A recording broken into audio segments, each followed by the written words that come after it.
Kabanata 871. Boom! Habang papasok ang kanyang katawan, naramdaman ni Zephyr na tila ba ang kanyang katawan ay napapalibutan ng isang patong ng monolito. Sa sumunod na sandali, nahilo siya. Pagkatapos, ang nakapalibot na kapaligiran ay lubhang nagbago. Nang lumingon siya, wala na ang lahat ng nasa likuran niya. Wala ni isang disipulo ng akademi ang sumama sa kanya. Hindi lang iyon. Ang tinatapakan niya ngayon ay hindi isang kadena, kundi isang lupang nakatiwangwang. Dito, ang nakapalibot na kapaligiran ay medyo parang isang masukal na kagubatan. Ang numa sa paligid niya ay napakakapal na para bang nahahawakan. Malinaw na makikita na ang numa ay patuloy na dumadaloy sa kawalan, na bumubuo ng enerhiya ng liwanag o maging isang banal na talon. Dumagundong. Habang isinasagawa niya ang sinaunang Draconic Way, malinaw na naramdaman ni Zephyr na ang nakapalibot na vital energy ay mabilis na sumanib sa kanyang katawan. Tunay na enerhiya, magagamit ko ito. Nang maramdaman na maayos ang takbo ng tunay na enerhiya, mas nakaramdam ng kapanatagan si Zephyr. Neo. Gumapang palabas ng storage ring ang Meatbun na inaantok at inaantok na si Focus. Pagkatapos ay umakyat ito sa balikat ni Zephyr at naghanap ng lugar. Inikat nito ang puwitan at humiga ng komportable sa lupa. Sa totoo lang ay nasiyahan ito ng husto. Wala itong naramdamang pagbabago sa nakapalibot na kapaligiran. Ang lalaking ito. Habang nakatingin sa mga Meatbun, mapait na napangiti si Zephyr.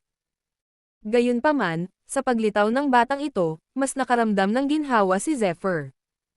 Ito na dapat ang simula ng Immortal Secret Land. Habang nakatingin sa masukal na kagubatan, dahan-daang sinabi ni Zephyr. May kutob siya na maging ito man ay ang sea area, ang disyerto, o kahit ang mga kadena, lahat ng iyon ay mga pampaganya lamang. Sa madaling salita, hindi man lang ito ang simula ng Immortal Secret Land. Marahil ngayon na ang tunay na simula. Ang simula ng krisis at kayamanan. Neo. Naisip ni Zephyr habang naglalakad. Matapos maglakad ng wala pang 100 metro, biglang nagmiyaw si Meatbun sa kanyang balikat. Anong problema? Nagising si Zephyr sa sigaw ni Meatbun, at hindi napigilan ng kanyang puso na gumalaw. Neo. Ikinumpas ni Meatbun ang mga kuko nito at sumigaw sa isang direksyon. Doon, lumitaw ang isang luntiang sinaunang puno na may taas na halos 2 metro. Ang sinaunang punong ito ay isang maliit na puno. Ang buong katawan nito ay may berdeng kinang na parang jade. Kahit hindi ito sapat ang taas, ang katawan nito ay may taglay na isang uri ng masiglang sigla. Sa berdeng puno ng jade, isang kumikinang na liwanag ang lumabas na parang mga ulap at ambon, na bumubuo ng isang harang. Unti-unting lumawak ang mga berdeng dahon, at ang bawat dahon ay parang isang likhang sining. Ito ay malinaw mula itaas hanggang ibaba, at isang mahinang halimuyak ang naaamoy. Kumislap ang makulay na liwanag at sa mga sanga na kulay esmeralda na naliligo sa sikat ng araw, inilagay sa ibabaw ng mga ito ang mga berdeng prutas na kasinlaki ng longgan. Ang mga prutas na ito ay tila hindi malalaki, ngunit mayroon silang matapang na bango. Sumangot lang ng kaunti si Zephyr, ngunit agad niyang naramdaman na agad na nawala ang pagod sa kanyang katawan.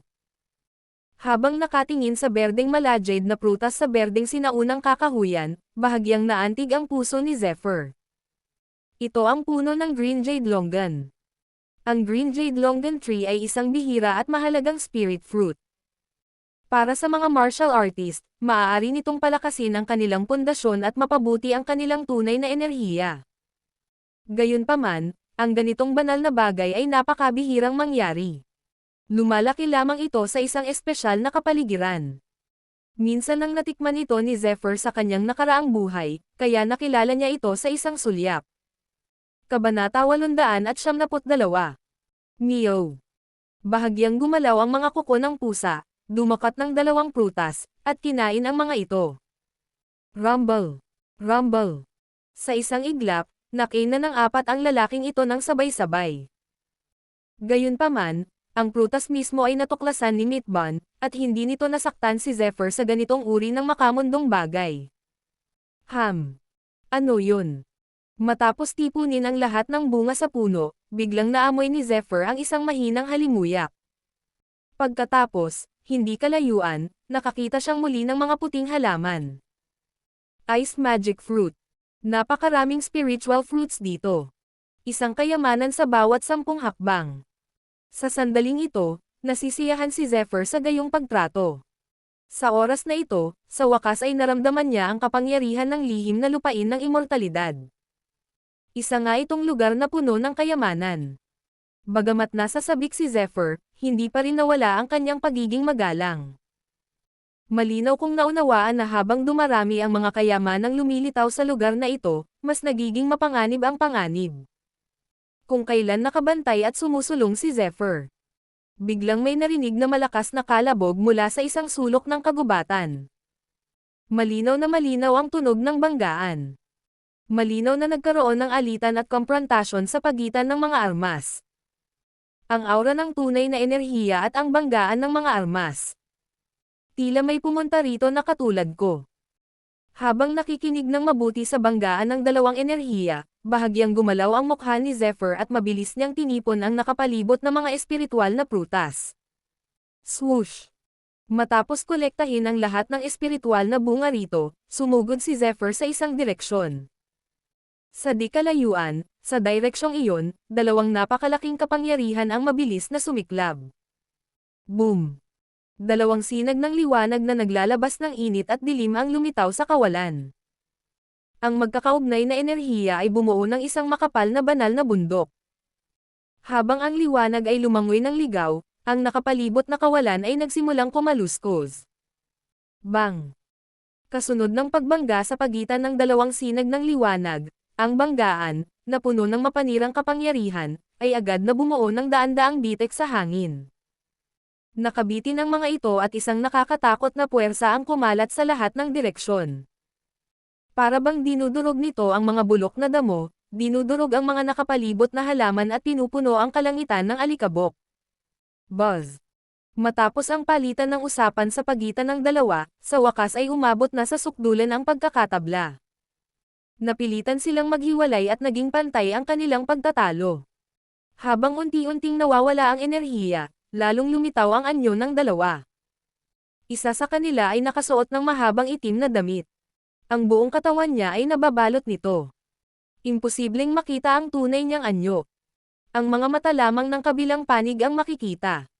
Para silang pares ng mga matang parang bangungot na walang kahit kaunting emosyon. Sa isang sulyap, nanginginig ang puso ng isang tao at parang nanlamig ang buong katawan. Kung tungkol naman sa taong iyon, namumula ang buong katawan niya, at ang mainit niyang hininga ay nagsimulang umikot. Nakatayo siya roon na parang isang maliit na araw, at ang patuloy na init ay bumubuo ng mga alon sa hangin sa paligid niya. Isang bakas na parang apoy sa kasuotan ng kabilang partido ang simbolo ng Fire Cloud Sect.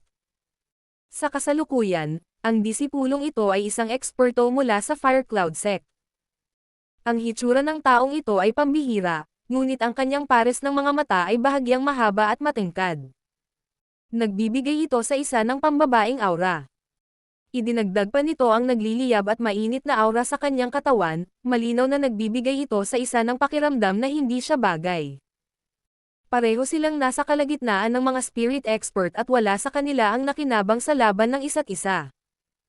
Sa kabilang panig, isang kamanghamanghang halaman na naglalabas ng gininto ang liwanag ang lumutang kasabay ng hangin, dala ang mga piraso ng gininto ang liwanag. Kabanata 873. Bagamat hindi gaanong kataas ang 3 metrong taas, ang puno ng halamang ito ay mukhang magaspang. Ang tekstura ay parang kaliskis ng dragon, na may mahiwagang aura. Sa ibabaw ng gininto ang halaman, lumitaw ang 3 gininto ang prutas na kasing laki ng kamao. Nagniningning ang mga ito ng gininto ang liwanag at umiikot na may walang katapusang kahanga-hangang pagbabago-bago. Talagang kukunin ko itong golden scale fruit. Kung alam mo kung ano ang makakabuti para sa iyo, umalis ka na sa lugar na ito. Malamig na sabi ng eksperto sa Fire Cloud Sect. Ang kanyang mga salita ay may bakas ng nakapapasong mainit na hangin. Sa sandaling ito, ang mga alon ng pulang ilaw ay kumakalat sa paligid niya na parang apoy, na para bang siya ay isang maliit na araw, na naglalabas ng kanyang init. Base sa hitsura ng kabilang partido, walang dadang ang kabilang partido ay isang disipulo ng Star Soul Valley. Ang laban sa pagitan ng dalawa ay walang dadang ang Golden Scale Fruit. Ang Golden Scale Fruit ay lubhang kapaki-pakinabang sa mga martial artist. Ito ay pambihira at bihira. Hindi nakakapagtaka na maglalaban-laban sila para dito. Lalo na kapag naubos na ang Golden Scale Fruit, malaki ang maitutulong nito sa kanilang mga kalamnan at buto. Malinaw na ayaw nila itong bitawan. Mukhang wala nang dapat pag-usapan. Agad na nanlamig at naging kakaiba ang mukha ng eksperto mula sa Fire Cloud Sect nang makita nilang hindi nagsasalita ang mga disipulo mula sa Star Soul Valley. Ang kanilang dating pambabaing mga mukha ay lalong naging malungkot sa sandaling ito. Swoosh! Biglang ikinumpas ng eksperto mula sa Star Soul Valley ang kanyang mga kamay. Buzz! Hindi siya gumalaw. Sa isang iglap, kakaibang naglaho ang buong katawan niya. Ulap na apoy na umakyat sa langit. Nagulat ang eksperto mula sa Fire Cloud Sect sa bilis ng disipulong ito mula sa Star Soul Valley. Mabilis silang sumalakay. Ang dalawa niyang kamay ay bumuo ng isang selyo at isang napakalaking apoy ang lumitaw mula sa kung saan. Ito ay umunlad at gumalaw. Mabilis na kumalat ang di mabilang na apoy kasabay ng mabangis na sayaw ng disipulong ito. Sa ilalim ng malakas na epekto ng score buzzing, nagsimulang magbitak ang nakapalibot na espasyo. Buzz! Ang makapangyarihang kakaibang kasanayan sa apoy ay agad na naging isang ulap ng apoy na may habang 100 metro. Lahat ng nasa loob ng radius na 100 metro ay nasunog. Ang orihinal na nakatagong eksperto mula sa Star Soul Valley ay napilitang lumitaw sa kalangitan. Gayunpaman, sa sandaling ito, biglang gumalaw ang kanyang katawan. Sa sumunod na sandali, 7 itim na figure ang mabilis na humiwalay sa kanyang katawan. Ang 7 figurang ito ay hindi mas mahina kaysa sa kanyang orihinal na katawan. Sabay-sabay silang sumugod patungo sa isa't isa. Ang kanilang mga kasanayan ay kahanga-hanga at ang kanilang mga katawan ay kumikislap ng itim na liwanag. Buzz! Sa oras na ito, isang itim na anino ang mabilis na lumipad patungo sa kanila, wala pang 10,000 metro ang layo mula sa kanila. Nang marinig nila ang boses na ito, parehong natigilan ang mga disipulo ng Fire Cloud Sect at ng Star Soul Valley. Si Zephyr yan. Ang alyansa ng 5 dakilang akademya. Ha. Nang makita ang pagkakakilanlan ng bagong dating, humagalpak sa tawa ang disipulo ng Fire Cloud Sect at sumugod patungo sa eksperto ng Star Soul Valley. Ang taong ito ay si Zephyr nga. Nagmadali siyang lumapit matapos marinig ang tunog ng isang labanan. Hindi niya inaasahan na makakasalubong niya ang isang disipulo ng Fire Cloud Sect. Ang isa pang tao ay malinaw na isang disipulo ng Star Soul Valley. Nakatutok na ang atensyon niya sa Star Soul Valley. Ang estilo at aura ng kabilang panig ay katulad ng sa isang demonic cultivator. Nagsimula siyang maghinala na ang Star Soul Valley ay isang academy ng isang demonic cultivator. Ang Shadowless Demonic Bug ay tiyak na may kinalaman sa Star Soul Valley. Kabanata 874. Boom! Mamatay. Nang makita ang paglitaw ni Zephyr, ang disipulo ng Fire Cloud Sect ay agad na nagkaroon ng kahanga-hangang kilos. Pumaitaas ang mga ulap ng apoy at agad na binalot ang disipulo ng Star Soul Valley. Karaniwang nangyayari ang labanan sa pagitan ng mga eksperto sa isang iglap. Sa oras na ito, bahagyang natigilan ang disipulo ng Star Soul Valley. Sa isang iglap, natabunan sila ng ulap ng apoy, at ang 7 malaabatang anino ay naglaho sa isang iglap. Sa sumunod na sandali, ang kanyang orihinal na katawan ay tuluyang natabunan ng ulap ng apoy. Umuungol. Isang malungkot na tili ang pinakawalan ng disipulo ng Star Soul Valley sa harap ng atake ng ulap ng apoy. Boom! Biglang sumabog ang itim na dugo mula sa mga disipulo ng Star Soul Valley. Habang bumubulwak ang itim na dugo, may kakaibang nangyari muli. Ang ulap ng apoy ay natunaw at nabulok, at unti-unting namatay. Buzz! Ang matalas na itim na dugo ay naging isang mahiwagang talon at sumugod patungo sa disipulo ng Fire Cloud Sect. Ang labanan sa pagitan ng dalawa ay isang labanan ng buhay at kamatayan. Natural lang, hindi sila sumuko. Sa oras na ito, lahat sila ay nasa Immortal Secret Land. Kahit na magpatayan sila, walang makakaalam. Humph, hinahanap mo ang kamatayan. Banal na espada ng apoy na ulap.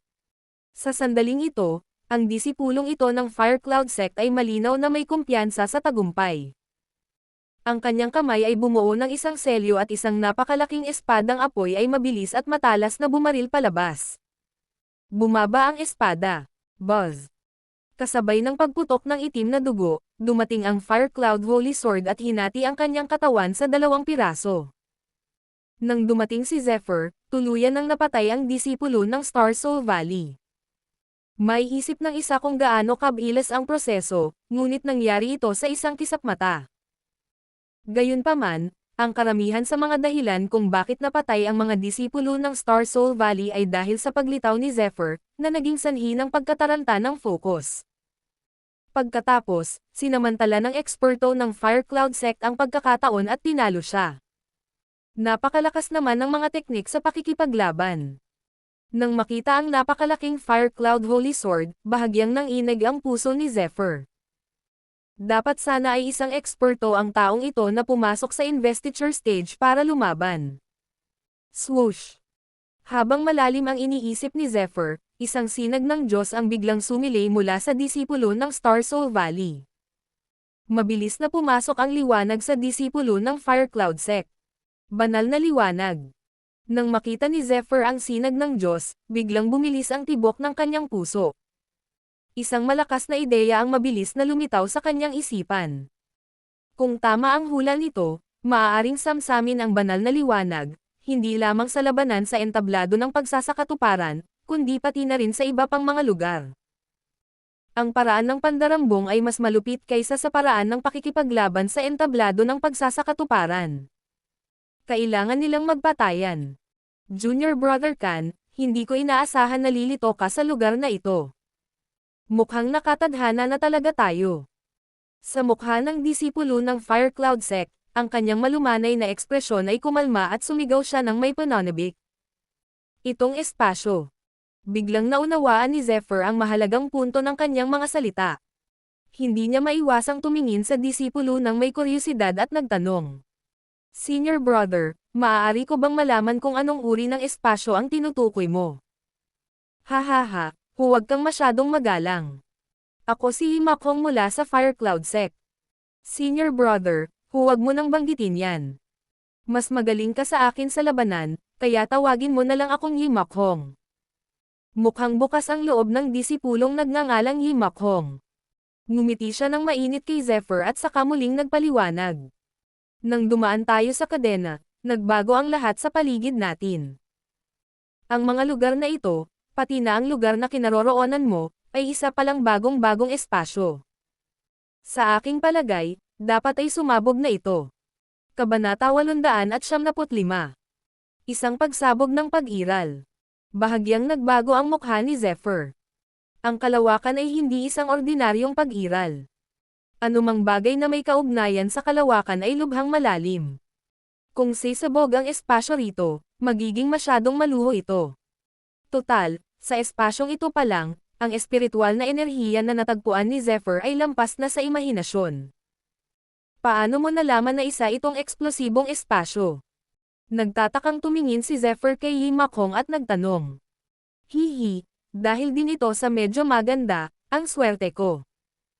Pagkatapos kong makadaan sa cave ng iyon, ang unang lugar na napuntahan ko ay isang mabangis na lugar. Nagkalat ang mga mahiwagang halimaw sa lahat ng dako. Mga makapangyarihang mahiwagang halimaw. Ang isang hininga nila ay sapat na para pukawin ang hangin at kulog. Ang isang sulyap lang nila ay nagparamdam sa buong katawan ko na parang nahulog ako sa isang kuweba ng yelo. Nang sabihin niya ito, halatang napuno ng takot ang mukha ni Imakhong. Halatang may natitira pa rin siyang takot. Mabuti na lang at pinalad ako. Nagkataon na nahanap ko ang pinto ng transmission, at pagkatapos ay mabilis akong pumasok dito at na-transmit dito. Bahagyang napuno ng seryosong pakiramdam at ginhawa ang mukha ni Imakhong habang dahan-dahan niyang ikinukwento ang kanyang mga karanasan. Gayunpaman, hindi siya masyadong ipinakilala ni Imakhong. Siyempre, hindi magiging ganoon katanga si Zephyr para makinig sa kanya ng lubusan. Base sa kumikislap niyang mga mata, maraming bagay ang natakpan ng lalaking ito. Bukod dito, sa lugar na ito, maraming panganib sa lahat ng dako. Kahit na ang Fire Cloud Sect at the Boundless Academy ay magkakampi, hindi siya lubos na paniniwalaan ni Zephyr. Nag-iisa lang ba si Junior Brother Khan na pumunta rito? Iniisip ko kung may iba pa bang mga kapwa-disipulo rito. Tila mausisa na tanong ni Makhong kay Zephyr. Nag-iisa lang ako. Nasaan si Senior Brother Yi Makhong? Tila hindi ito basta-basta sinabi ni Zephyr. Nag-iisa rin ako. Sabi ni Yi Makhong nang may ngiti sa kanyang mukha. Sa wakas ay nakuha ko na rin itong gold scale fruit. Habang nakatingin sa golden scale fruit, masiglang sabi ni Yi Makhong. Golden scale fruit. Bahagyang nanginag ang puso ni Zephyr. Hindi nakakapagtaka na isinugal ng lalaking ito ang pagpatay sa disipulo ng Star Soul Valley para makuha ang bagay na ito. Ito nga pala ang gold scale fruit. Napakalaki ng benepisyo ng bagay na ito. Hindi naman kalabisan kung tatawagan itong spiritual energy ng mundo. Tama, ang bagay na ito ay lubhang kapakipakinabang sa akin. Napakahalaga nito. Sa simula, ako ang unang nakatuklas nito. Hindi inaasahan na ang disipulong ito ng Star Soul Valley ay lilito dito. Napilitan akong gumanti matapos akong bigla ang atakihin. Bumantong hininga si Yi Makhong. Umaasa ako na hindi ipapaalam ni Junior Brother ang bagay na ito sa publiko. Total, kahit na hindi takot ang ating Fire Cloud Sect sa Star Soul Valley, hindi magandang ipaalam ito. Nakangiting sabi ni Zephyr. Senior Brother, huwag mong sabihin yan. Pareho tayong mga disipulo. Parehong ang Fire Cloud Sect at the Boundless Academy ay isa sa 5 magagaling na akademya. Hindi tayo mapaghihiwalay sa isa't isa. Natural lang, hindi ko isa sa publiko ang bagay na ito. Salamat, kuya. Tuwang-tuwa na sabi ni Yi Makhong. Pagkatapos, patuloy na ipinakilala ni Yi Makhong na ito ang kanyang mga natamo sa panahong ito kay Zephyr. Napakalakas ng kakayahan ni Yi Makhong sa komunikasyon kaya't hindi namamalayan na magkakaroon ng magandang impresyon ang mga tao tungkol sa kanya. Kahit si Zephyr ay tila naloko. Patuloy itong nakangiti at nakikipag-usap kay Yi Makhong nang walang anumang takip. Junior Brother Khan, mayroon akong pangkalahatang pag-unawa sa espasyong ito. Hindi simple ang espasyong ito. Ito ay isang espasyong puno ng maraming espiritual na halamang gamot at mahiwagang bagay. Masasabing may mga kayamanan sa lahat ng dako. Yumayaman tayo ngayon. At ang pinakamahalaga ay hindi natin maaaring kunin ang lahat ng kayamanan. Ito ang nagpapalungkot sa akin. Sabi ni Yi Makhong kay Zephyr nang may masayang ngiti.